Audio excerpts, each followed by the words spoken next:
Hi hello నమస్తే welcome back to iDream media. ఈరోజు మనతో ఉన్నారు పర్సనల్ ఫైనాన్స్ ఎక్స్పర్ట్ అయిన విజయ్ కర్ణం గారు.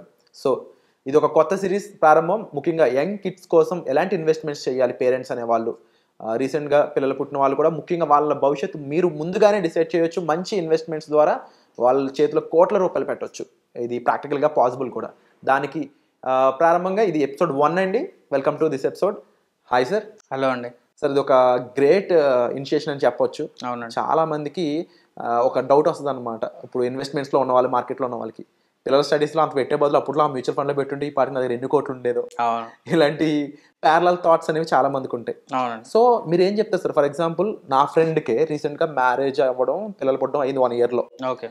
తన కిడ్కి తను ఎన్ఆర్ఐ స్టడీస్లో అంటే ఇలా ఫారెన్లో చదివించాలని ఆశ ఉంది. ఓకే. వాడు వెళ్దాం అనుకున్నాడు, ఓకే. బట్ వెళ్ళలేకపోయాడు Okay. ఫైనాన్షియల్ సిచ్యువేషన్ వల్ల. ఇప్పుడు తన పిల్లల మీద కళ తీర్చుకుందాం అనుకుంటున్నాడు. అవును. ఎలా ప్లాన్ చేసుకోవాలి అతను?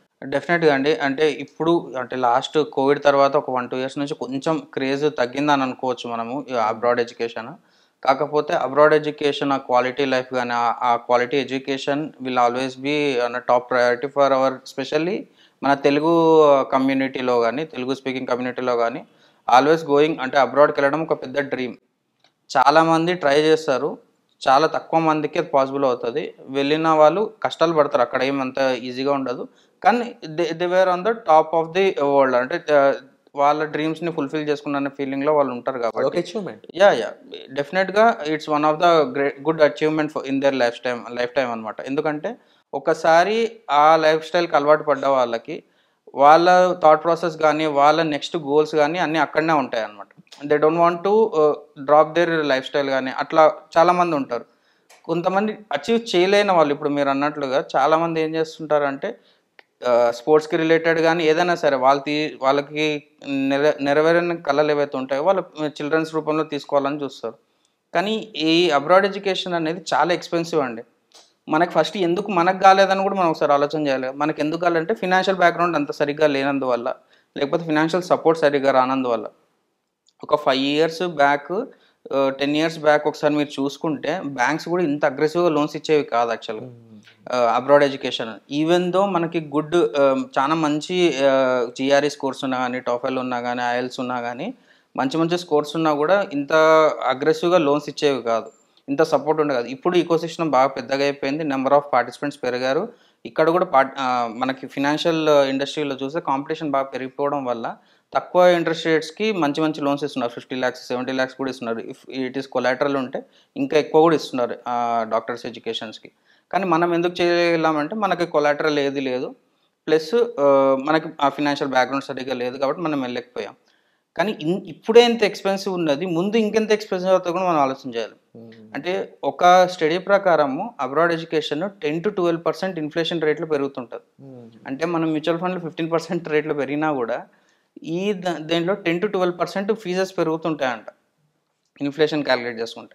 సో అన్ఇమాజినబుల్ అవుతాయి ఫీజెస్ ఒకవేళ ఎడ్యుకేషన్ సిస్టమ్ ఇట్లాగానే కొనసాగుతాయి. కొంతమంది ఎట్లా డిబేట్ చేస్తారంటే మొత్తం ఆన్లైన్ అయిపోతుంది, మొత్తం డెమోక్రటైజ్ అయిపోతుంది, ఏమి ఉండదు అబ్రాడ్ ఎడ్యుకేషన్ అట్లాంటిది ఏది ఉండదు అని కూడా చెప్పే వాళ్ళు ఉన్నారు. ఒప్పుకుంటాను, కానీ ఎంత పర్సెంటేజ్ అవుతుంది అనేది ఇంకా ఎవరు చెప్పలేరు అనమాట. ఎందుకంటే abroad education is nothing but A branding అనమాట. మనం కాలేజ్ నుంచి వచ్చామంటే మనకు ఒక బ్రాండ్ వస్తుంటుంది, ఆ బ్రాండ్ రెప్యుటేషన్ మీద మన కెరీర్ అనేది బిల్డ్ అవుతుంటుంది. సో నా పాయింట్ ఆఫ్ వ్యూ ప్రకారము ఆ ప్రియారిటీ అనేది ఎప్పుడు it will out stand the market. ఎప్పుడైనా మార్కెట్లో మనకు బ్రాండింగ్ అనేది డెఫినెట్గా ఉంటుంది. దానికోసం మనం ప్లాన్ చేసుకోవాలి అంతే. సో ఇప్పుడు మనకు ఒక మాస్టర్స్ ఎడ్యుకేషన్కి ఒక 50 lakhs ఖర్చు అవుతుంది అంటే 15 years తర్వాత ఎంత ఖర్చు అవుతుందో మనం క్యాలిక్యులేట్ చేసి చూసుకుంటే అప్రాక్సిమేట్గా more than 2 crores అవుతుంది. అంటే 4 times పెరిగే ఛాన్సెస్ ఉంటాయి.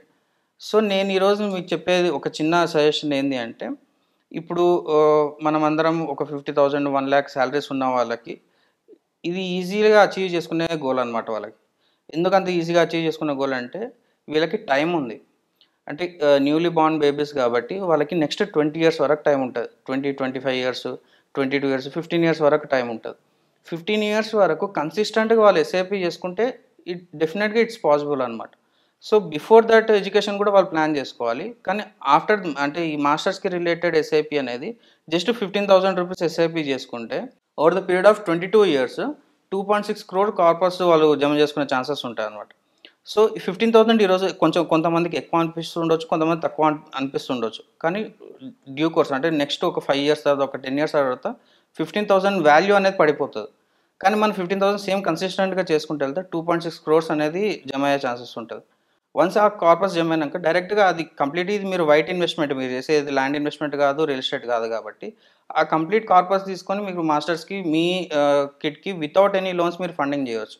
So it's one of the good, ఇది mutual fund as a tool good implication మనం ఇక్కడ అప్లై చేసుకోవచ్చు అనమాట. ఇట్లా అప్లై చేసుకుంటే నేను అదే నా క్లయింట్స్కి అందరికీ ఇదే చెప్తాను అనమాట. మనకి ఏ గోల్ ఉన్నా సరే దాన్ని ఎస్ఐపికి లింక్ చేసుకుంటే డెఫినెట్గా నెక్స్ట్ 5 years 10 years డెఫినెట్గా ఆ గోల్స్ మీరు అచీవ్ చేయగలుగుతారు. చాలామంది లంసమ్స్ లేదని బాధపడుతుంటారు కదా. డెఫినెట్గా లంసమ్ చేయలేని వాళ్ళు అందరి దగ్గర లంసమ్ అమౌంట్లు ఉండదు. కానీ ఎస్ఐపీస్ అయితే డెఫినెట్గా అందరి దగ్గర ఉంటాయి కదా. ఇప్పుడు 15,000 ఎస్ఐపి అని నేను చెప్తున్నాను. 15,000 ఎస్ఐపి చేస్తేనే అవుతుందని కాదు, మీరు స్టార్ట్ చేయడం 500తో స్టార్ట్ చేయండి. ఎప్పుడైతే మనకి బడ్జెటింగ్ క్లియర్ చేసుకొని, అంటే ఒక ప్రాపర్ ఫినాన్షియల్ స్ట్రక్చర్ మనకి ఫ్రేమ్ వర్క్ చేసుకున్న తర్వాత over the period of next 2-3 years దాన్ని గ్రాడ్యువల్గా పెంచుకుంటూ పోయి 15,000 అనేది మార్క్ టచ్ చేసుకోండి. మీరు ఈ ప్రాసెస్ చేస్తున్నారు, అప్పుడు 15 కాకపోతే 20,000 ఎస్ఐపి చేయాల్సి రావచ్చు. కానీ 20,000 ఎస్ఐపితో అగైన్ మళ్ళీ మీరు 2.6 crore కార్పస్ బిల్డ్ చేసుకునే ఛాన్సెస్ అయితే ఉంటాయి. సో ఇక్కడ మనకు అడ్వాంటేజ్ వస్తుంది టైం, యాక్చువల్గా మనీ కంటే. సో టైంని ఎక్కువ ఎంత అడ్వాంటేజ్ తీసుకుంటా that will be more beneficial అనమాట. అండ్ ముఖ్యంగా సార్, మీరు స్పెసిఫిక్గా ఎప్పుడు మెన్షన్ చేసే ఒక రియల్ అంటే దాని ఒక ప్రాబ్లం అని చెప్పొచ్చో, లేదా ఒక ఛాలెంజ్ అని చెప్పొచ్చో, ఇన్ఫ్లేషన్ అనేది ఖర్చుల పెరుగుదల ప్రతి ఒక్కరిని ఇబ్బంది పెట్టబోతుంది ఫ్యూచర్లో. ప్రతి ఒక్కరూ ఫైనాన్షియల్ ప్లానింగ్ చేసుకోవాల్సిన అవసరం చాలా ఉంది. చేసుకోకపోతే రేపు అన్న రోజు మీరు చెప్పినట్టు పిల్లల స్టడీసే కాదు, ఆఖరికి నిత్యావసర వస్తువులు కొనుక్కోవడం కూడా ఇబ్బంది అవుతుంది. అవును. సో ఆ ఫైనాన్స్ ప్లానింగ్ సంబంధించి ఎటువంటి విషయాలు మీరు అప్కమింగ్ తీసుకురాబోతున్నారు, కాస్త దాని గురించి ఏమైనా చెప్తారు? డెఫినెట్గా అండి. ఇప్పుడు 2.6 crore అనగానే ఇప్పుడు నేను చెప్పిన ఎస్ఐపి ప్లాన్ అంత పెద్ద కార్పస్ మనం ఎందుకు లేమని చేయలేము అనేసి అనుకుంటారు. కానీ ఇది బేసిక్ అండి, నేను చెప్పేది ఈ చాలా బేసిక్. ఈ ప్లానింగ్ కూడా మనం చేసుకోలేకపోతే రెగ్యులర్ ఎడ్యుకేషన్ కూడా మనం ఇవ్వలేకపోతాం మన పిల్లలకి. సో అంత క్రిటికల్ సిచ్యువేషన్స్ వచ్చే ఛాన్సెస్ కూడా ఉంటాయి. నాట్ ఓన్లీ ఎడ్యుకేషన్, ఒక ఇల్లు తీసుకోవడం కానీ, లేకపోతే ఒక ఫినాన్షియల్ లైఫ్ హ్యాపీగా లీడ్ చేయాలంటే మాత్రం ఎస్ఐపిస్ కానీ, లంసమ్స్ కానీ, mutual funds will be the biggest advantage for you. So దీన్ని ఎట్లా యూజ్ చేసుకోవాలి ప్రతి ఇండివిజువల్ లైఫ్ కంటే, ఇప్పుడు ప్రతి ఒక్కరు సేమ్ ఏజ్ గ్రూప్లో ఉండరు, ప్రతి ఒక్కరు సేమ్ ఫినాన్షియల్ సిచ్యువేషన్స్లో ఉండరు. So every one will be different. వాళ్ళ ఫినాన్షియల్ సిచ్యువేషన్స్కి, వాళ్ళ రిస్ట్రిక్షన్స్కి, అంటే వాళ్ళు ఎంత ఇన్వెస్ట్ చేయగలుగుతారు, ఎంత ఇన్వెస్ట్ చేయలేకపోవచ్చు, డౌన్ ద లైన్ చేయొచ్చు, లేకపోతే ఆల్రెడీ డెట్స్లో ఉండొచ్చు, వాళ్ళు ఆల్రెడీ అప్పులలో ఉండొచ్చు.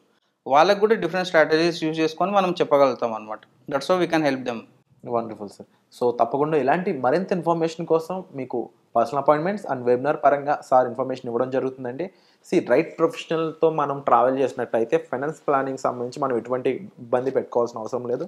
సో దానికోసం మీ డిస్ప్లే అవుతున్న నెంబర్స్ కాల్ చేసి ఇమీడియట్గా మీరు సార్తో హెల్ప్ తీసుకోవచ్చు. Thank you so much.